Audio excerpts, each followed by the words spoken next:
Hello friends, તો સ્વાગત છે તમારું મારી ચેનલ ઉપર. અને આજે આપણે બનાવવાના છીએ છોલે, પણ એ અલગ સ્ટાઇલમાં. એટલે કે આજે આપણે બનાવીશું દહીંવાળા છોલે, જે એકદમ ટેસ્ટી અને એકદમ યુનિક બનવાના છે.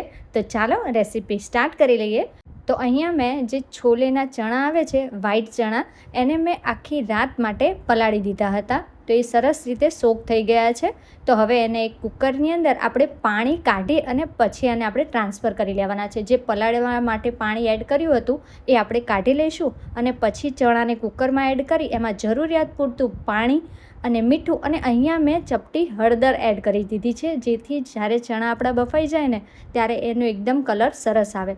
તો હવે કુકરનું ઢાંકણું કરી દઈશું બંધ અને એમાં લગાડી દઈશું 7 થી 8 સીટી, જ્યાં સુધી આપણા છોલે ચણા છે એ સરસ રીતે બફાઈ ન જાય ત્યાં સુધી.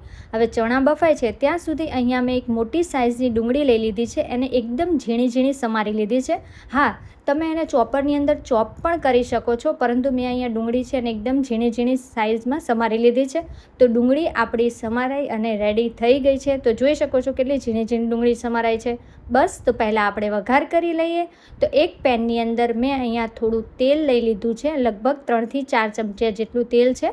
ઉપરથી આપણે એડ કરીશું જીરું, હિંગ અને હવે જે આપણી એકદમ ઝીણી ચોપ કરેલી ડુંગળી છે એ એડ કરી અને આપણે તો આ ડુંગળીને આપણે 2 મિનિટ સુધી તેલ સાથે સારી રીતે મિક્સ કર્યા બાદ એનો કલર ચેન્જ થાય અને એકદમ સોફ્ટ થાય ત્યાં સુધી આપણે એને ચડવા દઈશું. અને ડુંગળી જ્યાં સુધી ચડે છે ત્યાં સુધી આપણે અહીંયા એક મોટી સાઇઝનું મેં ટમેટું લઈ લીધું છે, એને આ રીતે ચોપ કરી એની પણ હવે આપણે ગ્રેવી બનાવવાની છે. તો અહીંયા એક મિક્સી જારની અંદર જે ચોપ કરેલું ટમેટું છે, એટલે કે સમારેલું ટમેટું છે, એ એડ કરી લેવાનું છે. ત્યારબાદ એમાં એડ કરી દઈશું આપણે 7 થી 8 કળી લસણની અહીંયા મેં લઈ લીધી છે, 2 નંગ મરચાં લઈ લીધા છે. ત્યારબાદ એડ કરી દઈશું 1 ઇંચ જેટલો આદુનો ટુકડો, એના પણ મેં ટુકડા કરી લીધા હતા. અને હવે એડ કરીશું આપણે 1 ચમચી જેટલું કાશ્મીરી મરચું, જેનાથી ગ્રેવીનો કલર છે ને એકદમ સરસ આવશે. આ બધું છે અને આપણે સરસ રીતે એકદમ સ્મૂથ પેસ્ટ થાય ત્યાં સુધી એને આપણે ગ્રાઇન્ડ કરી લેવાનું છે. તો જોઈ શકો છો કે કાશ્મીરી મરચાંને લીધે કલર કેટલો સરસ આવી ગયો છે. અને આ બાજુ આપણી ડુંગળી છે એ પણ સરસ રીતે સતળાઈ ગઈ છે. તો એકદમ સોફ્ટ ડુંગળી થઈ ગઈ છે.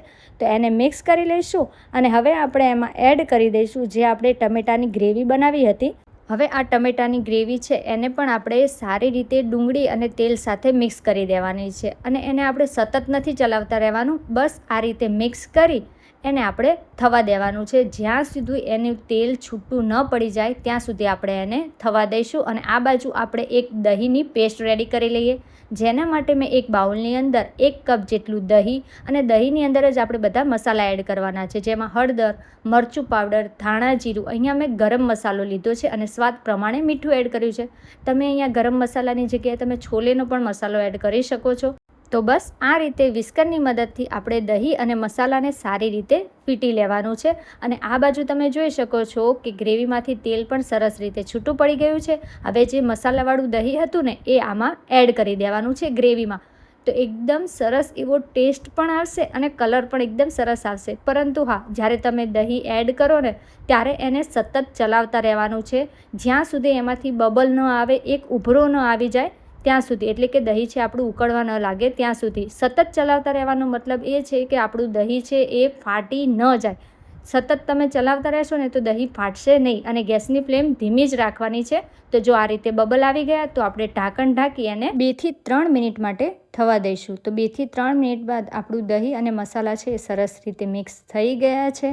હવે આપણે એમાં જે બાફેલા ચણા હતા ને એ એડ કરી દેવાના છે. તો અહીંયા જો બાફેલા છોલેના ચણા છે એ એડ કરી દીધા છે અને સાથે મેં પાણી પણ એડ કરી દીધું છે, જેથી ઉપરથી પાણી લેવાની જરૂર પડે નહીં. અને હા, જો તમે ચણા છે એકલા લ્યો, પાણી ન લ્યો, તો ઉપરથી એડ કરજો 1.5 થી 1 ગ્લાસ જેટલું ગરમ પાણી. ઠંડુ પાણીનો એડ કરવાનો નથી, આપણે અહીંયા ગરમ પાણી જ લેવાનું છે, જેથી આપણું શાક છે સરસ રીતે ચડી જાય. તો હવે ચણા છે એને ગ્રેવી સાથે સારી રીતે મિક્સ કરી દેવાની છે અને હવે એને આપણે ઢાંકણ ઢાંકી લગભગ 4 થી 5 મિનિટ માટે એને આપણે થવા દઈશું. તો 4 થી 5 મિનિટ બાદ ઢાંકણ ખોલી અને જોઈ લઈએ તો રેડી થઈ ગયું છે આપણું એકદમ ટેસ્ટી, એકદમ યમી અને એકદમ યુનિક રીતે બનતું દહીં છોલેનું શાક.